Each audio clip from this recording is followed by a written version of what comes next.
Hello and welcome. I'm Natalie. Let's talk about money. So today we're going to talk about self-checkout. Okay. So when you go to the grocery store or to the everything store, do you choose the self-checkout option if you don't have a lot of stuff, or if you do have a lot of stuff? Or do you skip that with every chance you get to have someone else do that job that they were hired to do? That's my question. And so I don't like self-checkout at all. I don't. I just don't. I don't know why I'm so offended by it, but if I'm going to shop at your store and you have cashiers, I believe your cashiers should check me out and bag my stuff. Maybe it's just some kind of old school thing. I'm just too old for this or what? I don't know. So today we're diving into the question, is self-checkout actually saving anyone money? The customer, the store, the producers, anyone. Is it saving anyone any money? So I pulled an article from, what was it, CBS, because they had a story about self-checkout and kind of the annoyances of it.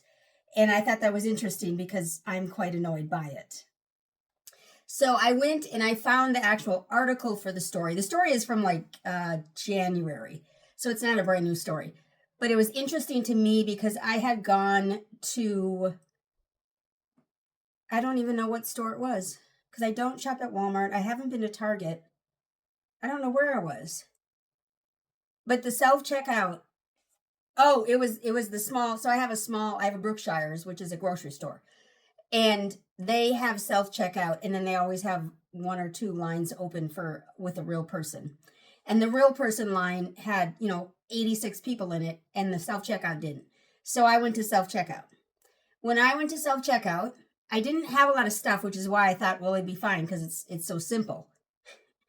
I've never worked as a cashier, so I don't know how this works. I've never used the scanner before. But anyway, so I go to self-checkout, and I have my little stuff, and I start scanning it.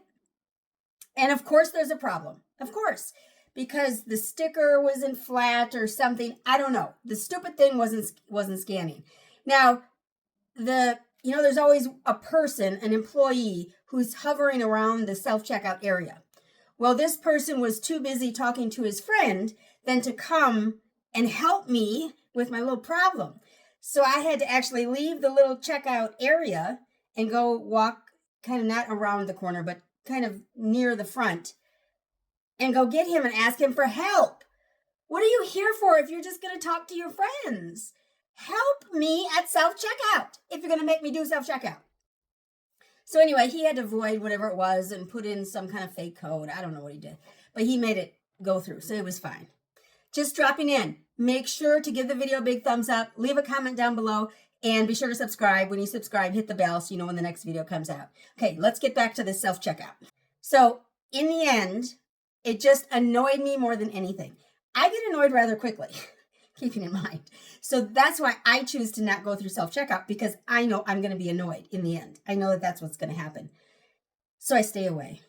Are you the same? Do you stay away, or do you have at it and boy, you're good at shopping through self-checkout? Or scanning through self-checkout. So Walmart and Target, took a big initiative to make more self-checkout lines in their stores. And the question of whether they're making money or losing money is dependent on so many different factors. This hasn't really been figured out yet, because you have to pay for the machines for the self-checkout lines.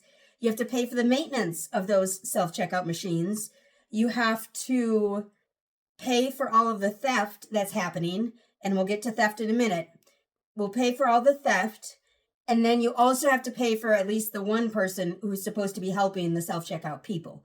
Now, I noticed that it was Target, I believe, had two self-checkout people to help. One kind of at the end as you're leaving, and one kind of in the beginning as you're waiting in line forever to get into the self-checkout. So that's helpful, I guess, because it makes it go quicker. So Target, I don't know how recently this was, but I believe maybe it was implemented this year. I can't say for sure, Again, this article was from January, so it's for sure been since January.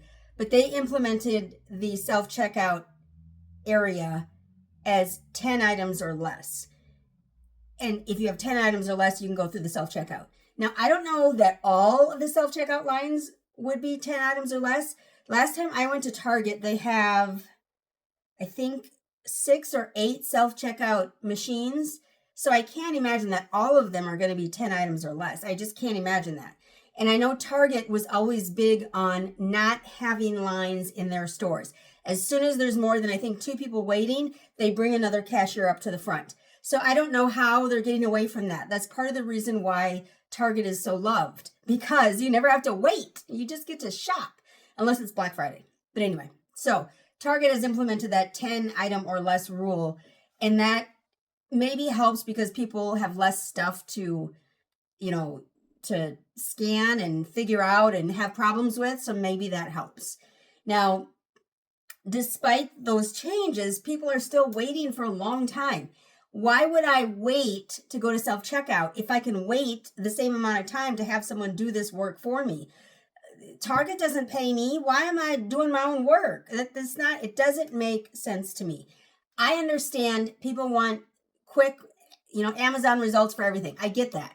However, self-checkout, from what I've ever been through, has not helped it be quicker. Never. Maybe once out of 10 times has it been quicker. So people are still seeing this problem of waiting for too long to go through this self-checkout aisle. Now, one of the problems for the companies is the theft that happens, because it said, let's see, I have actual numbers. So studies reveal that 15% of shoppers have admitted to stealing at self-checkout. And this is true whether you accidentally do it, whether you do it on purpose, whether you misscan something or whatever. 15% of shoppers have stolen from the store. And the worst part about this is that 44% say that they would do it again. They would steal again. 44%. So that's almost half of the people that have stolen in self-checkout say that they would steal again. So doesn't that tell retailers this isn't a good plan? There needs to be a better plan. And so in the not the article, but in the video, in this story that CBS did, they mentioned that there's technology that's probably coming where there will be chips in everything. So you just, roll your basket up, and then some kind of chip reader is going to read everything, so you don't have to touch anything, and it'll come up with your total price and you just pay. Which, that sounds a lot better. Now, if it's being overcharged or if it's being undercharged or what have you, it could still be problems. But this isn't active yet, from what I can tell. I know like Sam's Club and Costco, I think both have it where you can scan the items as you're shopping. Actually, Walmart does too. Walmart Plus does as well.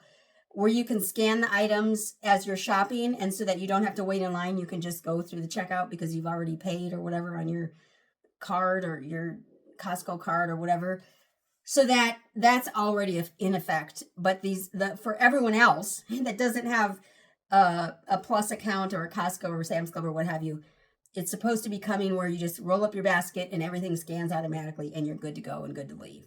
So basically, retailers are just responsible for figuring out first how much theft is being created out of these self-checkout lines, and second, is it worth it? Because the customer dissatisfaction is worth a lot, because that may make me not go back to your company. If I'm so annoyed because every time I have to go to your store, I have to use self-checkout, and then that's a complete disaster, I'm going to stop going to your store, honestly, because why would I annoy myself so hard that that stuff annoys me forever, like continuously. I'm still annoyed now, and I don't even remember when I went. It was over a week ago that I went to Brookshire, so I don't even remember. But it just annoys me, and that holds true. Every time I walk in, I just look to see how many cashiers they've got. They usually never have more than 2, unless it's like a Friday evening or something, and they know it's going to be busy. Then they usually, have a few people. But that self-checkout, boy, I tell you, it's not something that I feel like I should have to go through. I feel like it's painful. So in this video that they showed, they interviewed a few people walking out of the store that had used self-checkout or whatever. And one person said that she often encounters issues with her scans or with an item that she wants and it won't let her scan it. It's not scanning, it's scanning at the wrong price, whatever. And so that was one customer story. And then another customer says, this is how I feel. She said, I'm going to quote it. She says, it feels like I'm doing the work of a cashier without any benefit. That's exactly how I feel. I feel if I'm going to do this work, I need to be paid for it. I'm not going to run around doing work for all these companies and not get paid. That's ridiculous. That's ridiculous. So I'm going to stand in the cashier line with the actual cashier. That's what I'm going to do. So is self-checkout really truly saving companies money? Is it saving us as consumers any money? It hasn't been 100% proven yet, but there's a lot to consider. The theft, the irritation, the customers who won't come back to your store. That's all stuff that companies need to consider. So I'm not going to do self-checkout is my bottom line. But make sure that you invest in yourself today so that you can make a difference for others tomorrow. And also be sure to give the video a big thumbs up. Leave a comment down below. Be sure to subscribe. When you subscribe, you should hit the bell so you know when the next video comes out. I thank you so much for stopping by today. Y'all have a great one.